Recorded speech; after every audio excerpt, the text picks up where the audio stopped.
അടുത്ത വേറെ എയർ ഹോണും പിന്നെ ഈ പശുക്കളും റോട്ടിലല്ലേ. ഇവിടെ വണ്ടി ഓടിക്കണമെങ്കിൽ അടുത്തത് ഇത് നിരന്ന് കിടക്കുകയാണല്ലോ എല്ലാം. ഇവിടെ വണ്ടി ഓടിക്കണമെങ്കിൽ പശുക്കളെ നോക്കണം, നാട്ടുകാരെ നോക്കണം, കൂട്ടുകാരെ നോക്കണം, ട്രെയിലറുടെ ബസ്, എയർ ഹോൺ. നമ്മളെ ചുറ്റും കണ്ടില്ലെങ്കിൽ ചുമ്മാലും കൂടെ നമ്മളെ പഞ്ഞിക്കിടുകയും ചെയ്യും. ഒന്ന് തട്ടിക്കഴിഞ്ഞാ പിന്നെ തട്ടിക്കഴിഞ്ഞാൽ തീർന്നു കഥ. ഈ റോഡിന്റെ അപ്പുറം ഇപ്പുറം രണ്ട് വശത്തും കാടും പറമ്പും വയലും ഒക്കെയാണ്. ഈ പശുക്കളൊന്നും അങ്ങോട്ട് പോകാതെ ആകപ്പാടെയുള്ള ഈ 3-4 മീറ്റർ ഉള്ള റോട്ടിൽ മാത്രമേ കിടക്കത്തുള്ളൂ എന്നാണ് വേറൊരു പ്രത്യേകത. അല്ലാതെ പട്ടിക ഇവിടെ ഏത് പട്ടികളാലും എല്ലാം അങ്ങോട്ട് തമ്മിൽ കടിയോട് കടിയാ.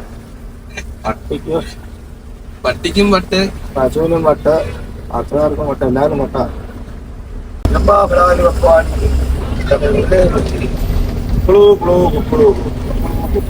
നമ്മുടെ വണ്ടികളിൽ ഡീസൽ വളരെ കുറവാണ്. അതുകൊണ്ട് ഡീസൽ അടിക്കാൻ എന്തെങ്കിലും വഴിയുണ്ടോ എന്ന് നോക്കി ഒരു പമ്പിന്റെ മുമ്പിൽ വണ്ടി നിർത്തി. ഇനി മുന്നിലുള്ളത് ഒരു ഫോറസ്റ്റ് ആണ്. ഈ വഴികളിലൊന്നും ഇനി അടുത്ത് പമ്പൊന്നും ഉണ്ടാകത്തുമില്ല. പക്ഷെ ഈ പമ്പിലാണെങ്കിൽ OTP ക്രെഡിറ്റോ അങ്ങനെയുള്ള ഒരു ഓപ്ഷനും കിട്ടിയതുമില്ല. പെട്രോൾ പോലും ഈ പമ്പിൽ നഹീഹി എന്നാണ് എഴുതി വെച്ചിരിക്കുന്നത്. പെട്രോൾ പമ്പിൽ പെട്രോൾ ഇല്ലെങ്കിലും അടുത്തുള്ള പെട്ടിക്കടയിൽ പെട്രോൾ വിൽപ്പനയ്ക്കായിട്ട് വെച്ചിട്ടുണ്ട്. 1 ലിറ്റർ പെട്രോളിന് 110 രൂപയാണ് പെട്ടിക്കടയിലെ വില. ഉള്ള ഡീസലിൽ ദൈവത്തിനെ വിളിച്ച് മുന്നോട്ട് പോകാമെന്ന് തീരുമാനിച്ച് നമ്മൾ വീണ്ടും യാത്ര തുടങ്ങി.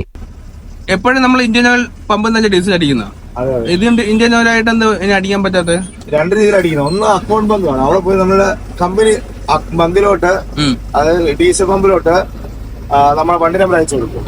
നമ്പർ അയച്ചു കൊടുത്തിട്ട് ഫുൾ ടാങ്ക് ഡീസല് ആൾപ്പുൾ വേണമെങ്കിൽ ആൾപ്പുൾ ഇത് രണ്ടും അയച്ചു കൊടുത്താൽ നമുക്ക് അവിടെ കയറി അടിക്കാം. അപ്പൊ നമ്മളവിടെ ചെന്നിട്ട് ഇത് വന്നിട്ടില്ലെങ്കിൽ അത് വരുന്ന നമ്മൾ വെയിറ്റ് ചെയ്തെടുക്കും. പിന്നുള്ളത് OTP ആണ്. അങ്ങനെ അല്ലാത്ത അത് ഈ റൂട്ടിൽ 1, 2, 3 ഒക്കെ കാണത്തുള്ളൂ. പിന്നെ OTP എന്ന് പറയുമ്പോ എങ്ങനെയാണ്? അത് നമ്മൾ പൈസ ഒന്നും കൊടുക്കണ്ട. അത് ഡീസൽ അടിച്ചാൽ കഴിഞ്ഞിട്ട് അവരുടെ മെഷീനില് നമ്മൾ കാർഡിന് വരുന്ന ഒരു ഫോൺ നമ്പർ കൊടുക്കും. ആ ഫോൺ നമ്പർ വരുന്ന OTP പറഞ്ഞു കൊടുക്കുമ്പോ പേയ്മെന്റ്.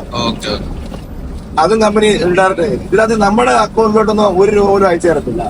അപ്പൊ നമ്മുടെ അക്കൗണ്ട് പൈസ ഒന്നും വരേണ്ട കാര്യമില്ല. ഡയറക്റ്റ് കമ്പനിയിലെ പേ ചെയ്ത് ഡീസൽ എടുക്കും. ഈ പമ്പില് OTP ഇല്ല. അത് ചോദിച്ചപ്പോ അവിടെ ഇല്ലാത്തതുകൊണ്ട്. കാരണം ഇത് 100 കിലോമീറ്റർ മേളിൽ പോകണം. ഏകദേശം റെഡിന്റെ അടുത്ത് എത്തി ഡീസലിന്റെ ഗേജ്.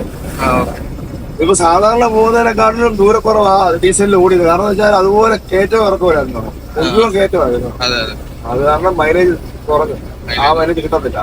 നിരപ്പിലുള്ള മൈലേജ് എന്തായാലും കിട്ടത്തില്ല. ആ ജീപ്പിന്റെ മുകളിൽ കയറിയിട്ട് ഒരു വീഡിയോ എടുക്കണമായിരുന്നു. 5 വർഷത്തിന് ശേഷം വെയിൽ കണ്ടല്ലേ?